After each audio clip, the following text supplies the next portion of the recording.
क्या आपने कभी सोचा है कि भगवान शिव को पंचमुखी क्यों कहा जाता है? उनके 5 मुख सिर्फ प्रतीक नहीं, बल्कि ब्रह्मांडीय शक्तियों का भंडार हैं। शिव पुराण में लिखा है कि ये 5 मुख 5 अलग अलग दिशाओं और तत्वों को नियंत्रित करते हैं। लेकिन एक सवाल आज भी अनुत्तरित है। इन मुखों के पीछे छिपी असली शक्ति क्या है? ये रहस्य आपको हैरान कर देगा।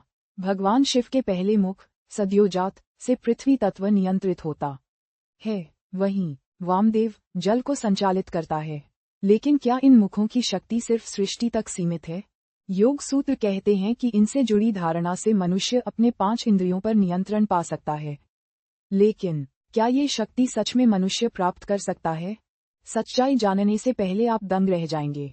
अघोर मुख, जो शिवजी का तीसरा मुख है, इसे आग तत्व का राजा माना जाता है। यह मुख न केवल संसार की नकारात्मक ऊर्जा को नष्ट करता है, बल्कि काल के चक्र को भी रोक सकता है। यही वह शक्ति है जिसने कालकूट विष को पीने के दौरान शिव को बचाया। लेकिन काल से जीतने का असली अर्थ क्या है? सदियों से शास्त्र इसे क्यों छुपाते आए हैं? चौथा मुख तत्पुरुष वायु तत्व का अधिपति है। योग वशिष्ठ कहता है कि इस मुख की साधना से साधक हवा की गति से तेज चल सकता है। यही शक्ति महायोगियों को देह त्याग के बाद भी जीवित रहने का वरदान देती है। लेकिन 5वें मुख की बात आते ही इतिहास चुप क्यों हो जाता है? शिव का 5वां और सबसे रहस्यमय मुख ईशान है। ये शून्य का प्रतीक है, जहां से सब कुछ उत्पन्न होता है और विलीन हो जाता है। ब्रह्मवैवर्त पुराण कहता है कि यह मुख न केवल ऊर्जा का स्रोत है, बल्कि मोक्ष का द्वार भी। क्या यह मोक्ष का रहस्य हमें हमारी सच्ची शक्ति से जोड़ सकता है?